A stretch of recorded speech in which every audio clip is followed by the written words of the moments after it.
His mother was ugly, and his father was ugly. But Shrek was uglier than the two of them put together.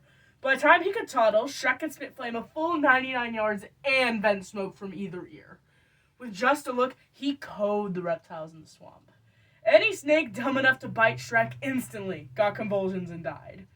One day, Shrek's parents hissed things over and decided it was about time that their little darling was out in the world doing their fair share of damage. So they kicked Shrek goodbye, and Shrek left the black hole in which he'd been hatched. Fairy tales rarely mention ogres, talking donkeys, or getting kicked out by your parents. Now that I think about it, fairy tales rarely mention the parents at all. Or the parents are dead. Anyway, stuff like this is what makes Shrek so special. As someone who doesn't like your typical happily ever after, I'm really grateful for Shrek by William Steig.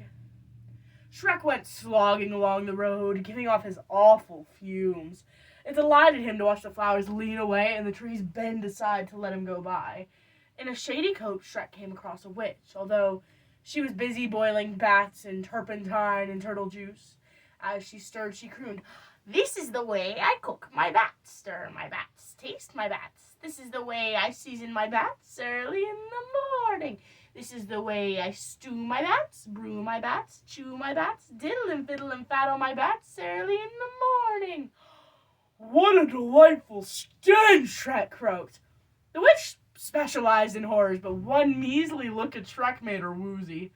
Once the witch regained her senses, Shrek offered her the deal of a lifetime. "Pardon me, madame. You tell me my fortune, and I'll give you a few of my ultra-rare head lice." "Splendid!" crowed the witch. "Otchky, potchky, inchky, pinch. Pay attention to this witch. A donkey takes you to a knight, who you conquer in a fight. Then you wed a princess who is even uglier than you. Ha ha! Cock-a-doodle, the magic words are apple strudel." "A princess!" Shrek cried. "I'm on my way." Wherever Shrek went, every living creature fled. How it tickled him to be so repulsive. An hour later, Shrek found himself unconscious. He had fallen asleep along the way. He had dreamed that he was in a field of flowers where children frolicked and birds warbled. Some of the children kept hugging and kissing Shrek, and there was nothing he could do to make them stop. He woke up in a daze, babbling like a baby. It was only a bad dream, a horrible, horrible dream."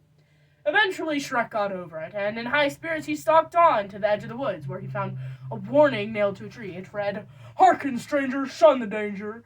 If you plan to stay the same, you best go back from whence you came." Shrek, of course, just shrugged and swaggered right on past. Who needs to listen to a dumb sign anyway? And sure enough, a whopper of a dragon slammed Shrek into the ground. But Shrek, he just laid there. He was amused, and as the inescapable dragon was preparing to separate Shrek's noggin from the rest of his body, right in time, Shrek got him between the eyes with a putrid blue flame.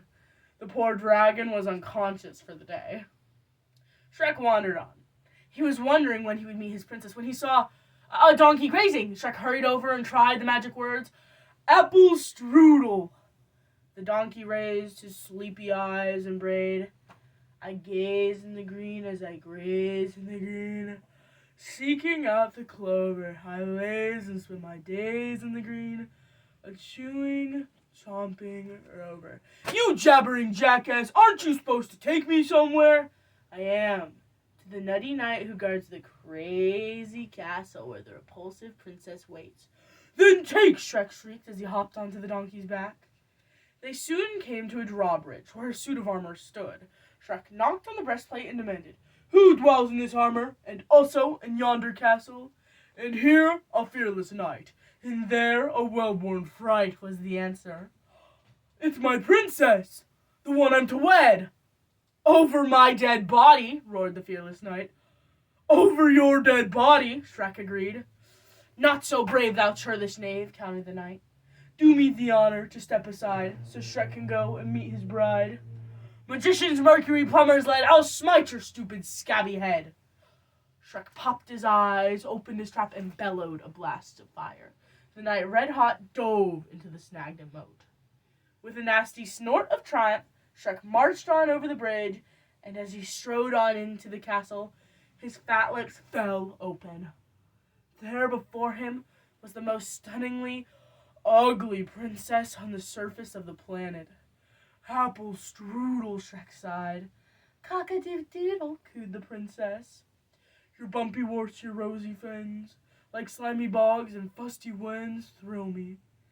Your lumpy nose, your pointy head, your wicked eyes so livid red, just kill me. O ghastly you with lips of blue, your ruddy eyes with carmine styes enchant me. I could go on, I know you know the reason why I love you so. You're ugly. Your nose is so hairy, your lead is not tarry, your look is so scary, I think we should marry. Shrek snapped at her nose, she nipped at his ear. They clawed their way into each other's arms. Like fire and smoke, these two belonged together. So they got hitched as soon as possible, scaring the socks off all who fell afoul of them, especially children. And they lived horribly ever after. The end. Thank you.